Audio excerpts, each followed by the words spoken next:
no exterior e também aqui no Brasil. Na indústria naval, o dinheiro do banco foi por água abaixo.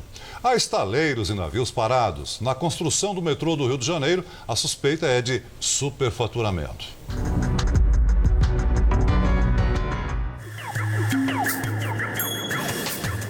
Quilômetros de extensão, 7 estações, 300 mil passageiros por dia. Uma obra que o carioca esperava há mais de 20 anos. A linha 4 do metrô do Rio, ligando Ipanema à Barra da Tijuca, deveria ser um orgulho para a cidade. Mas agora faz parte de um novo escândalo. A cada dia uma notícia sobrepõe a outra do passado. Quer dizer, cada dia uma notícia nova em função do superfaturamento, desvio de verba. É o que se espera, infelizmente. A linha 4 do metrô ficou pronta às vésperas dos Jogos Olímpicos do ano passado.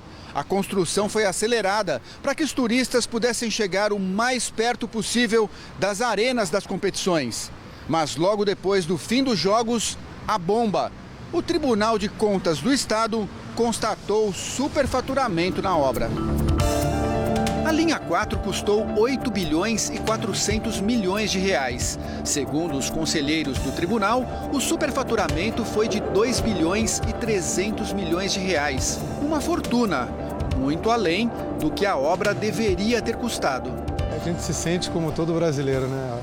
Lesado, roubado, né? Essa vergonha que o nosso país passa, né? Uma obra que vem para poder ajudar o cidadão, o usuário, e depois você descobre que tem um superfaturamento enorme. Então, quer dizer, não veio para ajudar, veio para beneficiar quem fez esse roubo todo. O valor da linha foi subindo por meio de aditivos que autorizavam gastos adicionais ao projeto inicial. O Ministério Público quer saber por que não foi feita uma nova licitação para a obra, já que o traçado original dos anos 90 mudou várias vezes. A lista dos que terão que explicar a diferença de preço na justiça é grande. O ex-governador Sérgio Cabral, que está preso em Bangu, o atual governador Luiz Fernando Pezão, 2 ex-secretários de transporte do Rio e mais funcionários do metrô e diretores das construtoras responsáveis pela obra.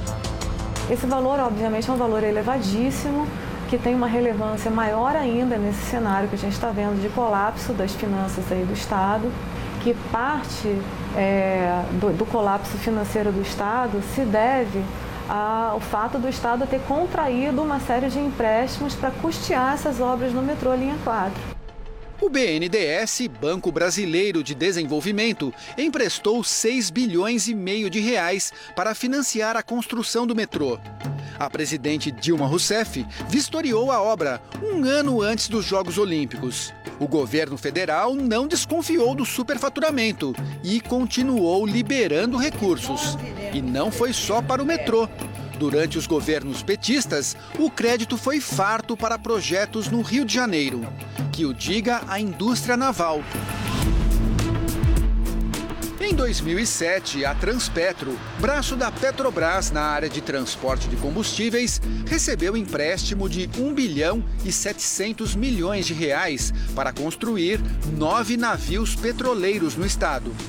A estatal contratou estaleiros cariocas para dar conta dos pedidos. A indústria naval de Niterói, impulsionada pelo dinheiro público do BNDES, embarcou na empolgação. Navios saíam da fábrica, recebidos com festa. Os estaleiros chegaram a ter quase 15 mil empregados. Veio a crise do petróleo, o escândalo de corrupção na Petrobras e a euforia foi por água abaixo. O polo naval hoje tem menos de 2 mil funcionários. E muitos demitidos nem receberam as dívidas trabalhistas. A juventude que investiu em suas carreiras para a indústria naval, do petróleo e para o gás no Brasil. O que a gente faz com esse bando de gente informada trabalhando de camelô na economia informal? Essa é uma grande pergunta. A região dos estaleiros em Niterói, na Baía de Guanabara, é simbólica da crise na indústria naval brasileira. Aqui ficam 9 estaleiros, só 2 continuam funcionando e mesmo assim apenas para reparos de navios. Nós vamos conhecer agora de perto a situação deles. O cenário é triste. guindastes sem uso, estaleiros abandonados, cais lotado de navios parados. O estaleiro Varde, que fazia navios para a Transpetro com financiamento do BNDES, já teve 1.500 empregados. Agora está abandonado. O Aliança é outro exemplo de fracasso. Navios parados e estaleiro vazio. Hoje nós corremos um risco, Lúcio, de ter o BNDES como o maior dono de estaleiro do Brasil. Porque ele financiou a maior parte das obras dos grandes estaleiros, os estaleiros que a gente precisava no Brasil que fossem construídos, né? Esses estaleiros estão lá construídos e parados. Flutuando aqui na Bahia, a gente tem 900 milhões de reais. É o custo desses 3 navios que estavam sendo construídos para a Transpetro. Os 3 com empréstimos do BNDES. São navios feitos para transportar petróleo e derivados. Cada um pesa 70 mil toneladas. Estão parados e inacabados há quase 2 anos. Todos nós sabemos que o equipamento eletrônico parado, principalmente na beira do mar, né, recebendo salinidade o tempo todo, eles vão oxidar. Eu estou vendo aqui em torno de R$1 bilhão, né, parado, apodrecendo, sem que se tome decisão alguma.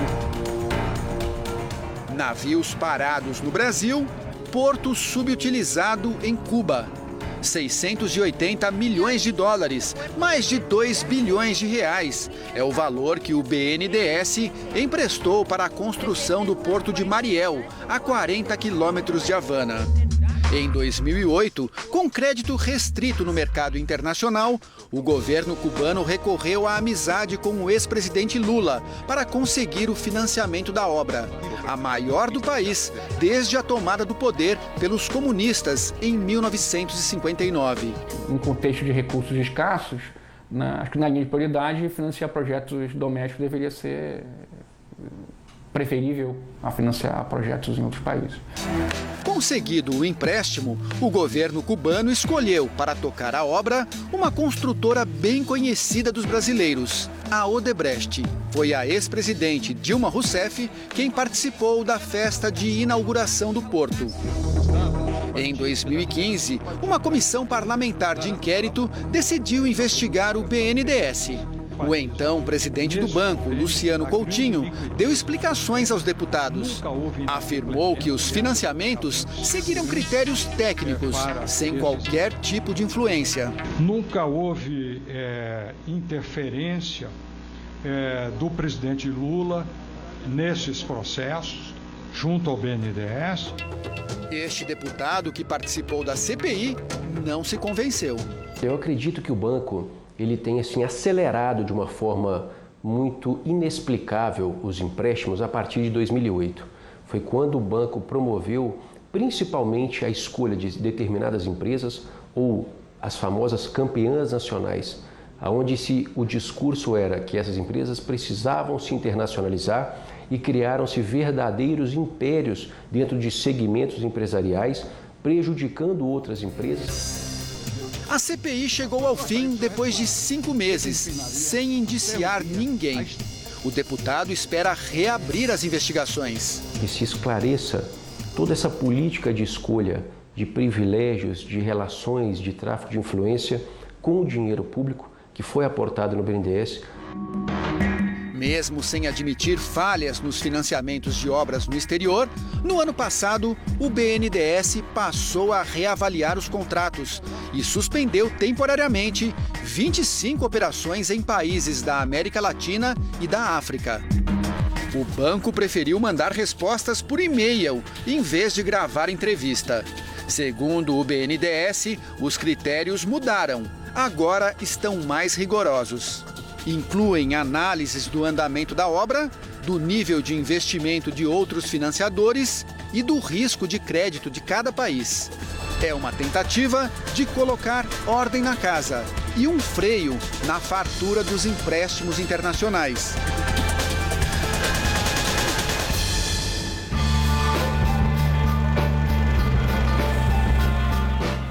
A assessoria de imprensa da ex-presidente Dilma Rousseff informou que ela não quis comentar os financiamentos do BNDES. Mais uma vez, a assessoria do ex-presidente Lula